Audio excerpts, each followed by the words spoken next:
Jazzcast Pros. A lot of our anxiety is tied up in yesterday and tomorrow, and if we just took some time to focus on the present moment, it would really change our perspective. It lowers and reduces our stress. Mindfulness really is a great tool. Anxiety is one of the issues that I deal with, along with, just depression and borderline personality disorder, and those come with their own stressors as well. So I want to share with you something that I learned about how I see things, really, and what mindfulness is and is not for me. Welcome to Living the Front Seat Life. I'm your host, Kelly Marie, and I invite you to take this journey with me. We're going to be talking about all things mental health and emotional well-being. You see, I am a overcomer.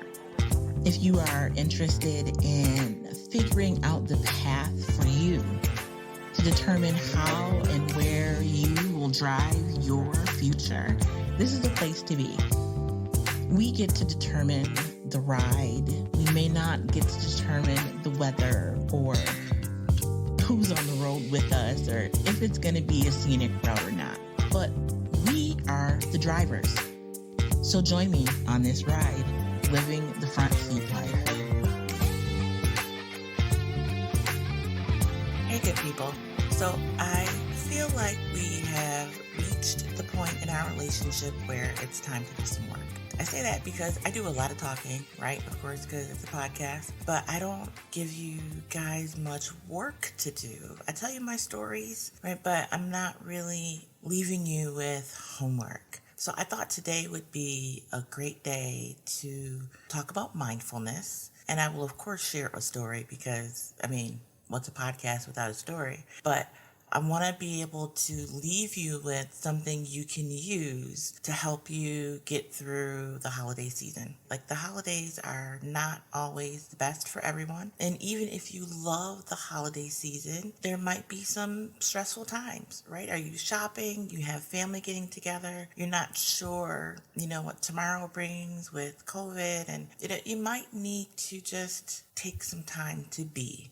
And so I wanted to share with you my practice of mindfulness and really talk about what it is and what it isn't, and then leave you with a couple of mindfulness exercises. So mindfulness really is all about being present, being aware, focusing on the here and now, not living in the past, not reliving the past, not worried about the future and planning for tomorrow.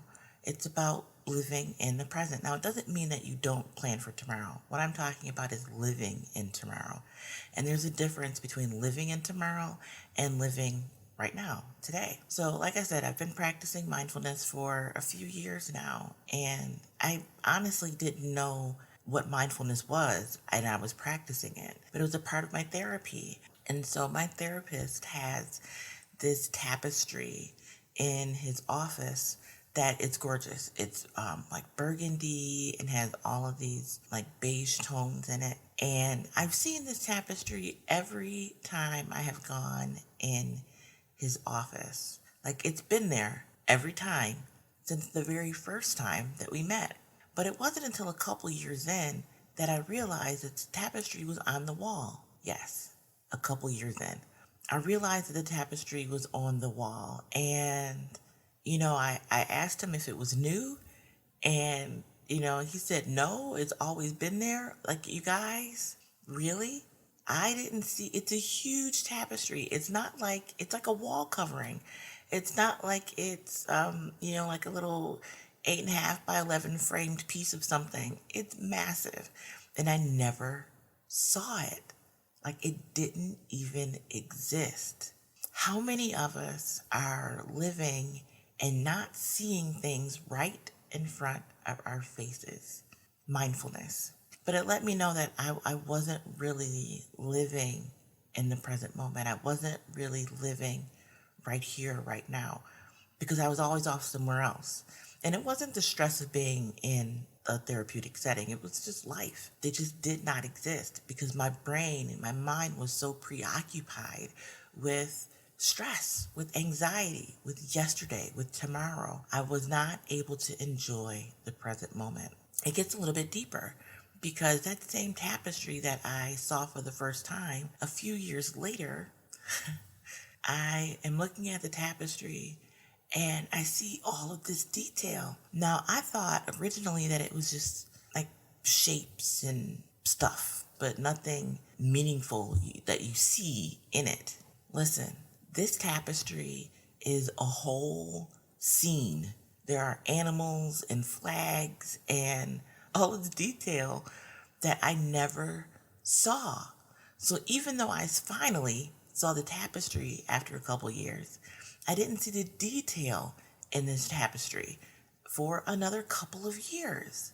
That says a lot, really about the state of my brain and my mind and life, for me in general. But I'm sharing this with you because we have the ability to pause and live in a place of right now, in the present moment, of being mindful of where we are and what we're doing in the here and now. Had I been practicing mindfulness earlier, I would have noticed the tapestry. I would have noticed the detail in the tapestry. I would have seen all of that stuff. So I'm not shitting all over myself. It is what it is. I did not see it. I was in a different place than I am right now. But I want to share that with you because there may be things around you that you've never paid attention to, that you've never seen. And I want to give you some tools to help you see more, to help you be more mindful about your present moments. So when we're practicing mindfulness, our thoughts are focused on what we're seeing and sensing in the present moment. Instead of going over yesterday, like rehearsing the past, have you done that? Oh, I should have done this way. I should have said that. I should have done that. I should have done this. I wish I did this, right? Going over and rehearsing and rehashing the past or imagining what the future is going to look like. It's about paying attention to right now. And that's really the only moment that we're in. It's the only moment that we're living. We can't relive the past and we haven't gotten to the future yet, so we can't live in the future. One of the most important reasons to practice mindfulness is being stuck in a mindlessness phase, right? Lost in our thoughts about yesterday, the shoulda, the couldas, and the wouldas, and about the tomorrows, right? Though tomorrow's gonna come, and it's gonna come with its own set of issues and its own set of problems and its own joys, right? Its own celebrations. But let tomorrow come tomorrow. What about right now? So mindfulness is really about connecting to the present moment, focusing on what's going on right now. And again, it doesn't mean that you can't think about the past or the future, but you're doing so in a mindful way, right? It has its place. It's not consuming you, right? There's a higher level of awareness that comes with being mindful. So there's 3 skills that kind of encompass mindfulness. It's very basic skills, and people study and practice mindfulness for decades and are still working on some of these skills. Focusing your attention or concentration, being aware of the present moment, and a sense of non-judgment. That right there, you guys, is a life lesson right there. But I want to go over all 3 and then we'll do a brief exercise. So what is focused attention? It's concentration, right? It's paying attention on purpose. Not just being in a place, but really paying attention on purpose. So you're consciously choosing what you're paying attention to. So let's use the example of eating, right? Because we all have to eat.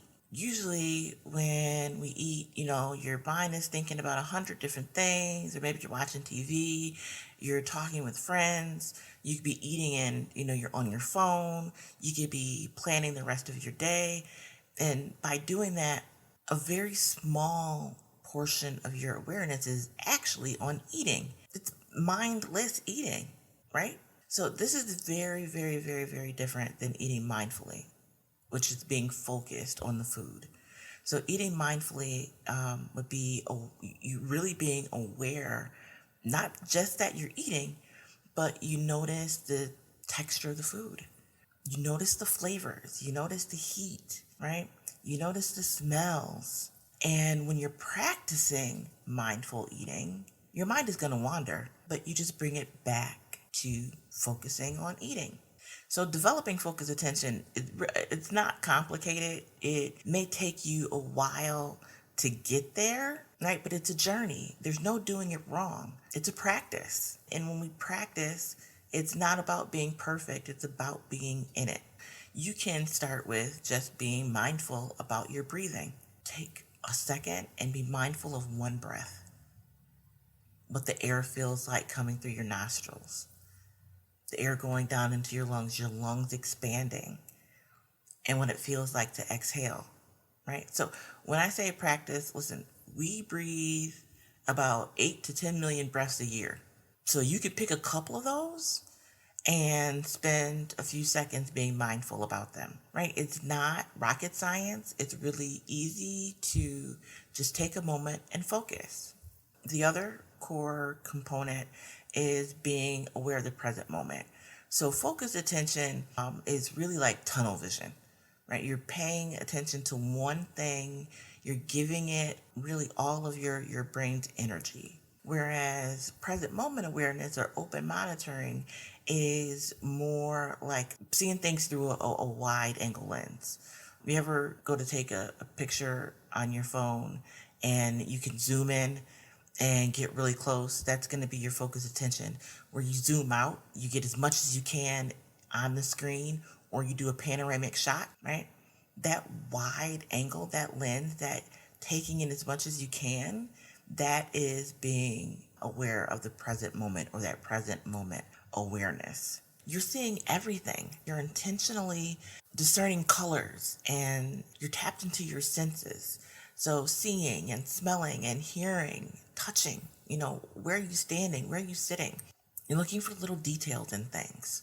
You're focused on everything in your eyesight, everything around you, that wide angle lens. Now, the third component, when I say it's a practice, this one really is a practice. Non-judgment. I said it. Non-judgment. Mindfulness involves acceptance, right?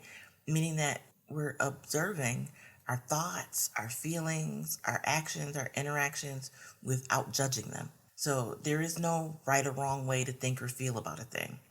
Not in that given moment. We're not beating ourselves up, or if we catch ourselves thinking about something you didn't want to think about. It's about accepting what's happening right now. It's about feeling the feeling. It's about having the thoughts without judging them. Why aren't you judging them? Because you want to learn how to accept what is. When you're judging, you're not able to accept what's actually happening. You're more concerned with judgment. And with judgment comes a whole bunch of other emotions like guilt, regret, fear. And again, not that those things, there's no good or bad here, right? If you're feeling those things, feel them. Feel the regret, but don't judge yourself for feeling it. That is a practice. It's not always easy. We've talked about self-talk. Remember when Dietrich was here and speaking life, what it means to really be intentional about the words that we use. The same is true here about mindfulness and non-judgment. We have to be intentional about not judging ourselves for the thoughts that we're having, for not judging ourselves for the feelings that we're having. We really want to just acknowledge that they're there. When you're able to do that, you're better able to make clearer decisions, and you're better able to make peace with them and choose a healthier way of responding. So those three components are the primary components of mindfulness. Again, that focused attention, that super concentration, that present moment awareness, that wide angle lens, and the sense of non-judgment. So what I want to do to give you some homework and give you a tool, one of the tools that I use is square breathing. Now, I'm going to share a quick story with you. I had a doctor's appointment, and it was an online appointment a few weeks ago. And I have a blood pressure cuff here.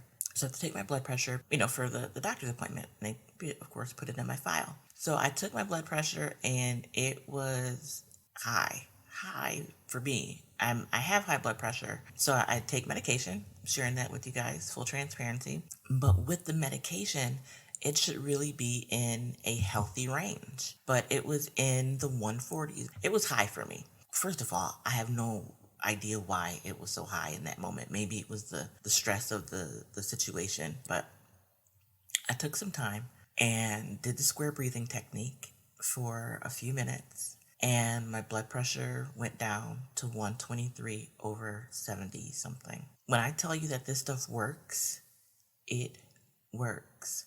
So imagine living in a place where you're focused on your breathing all the time, right? Where you're able to lower your blood pressure, lower your stress and your anxiety just by breathing, not doing anything else, just by breathing. We breathe 8 to 10 million times a year, 10 to 10 million breaths a year.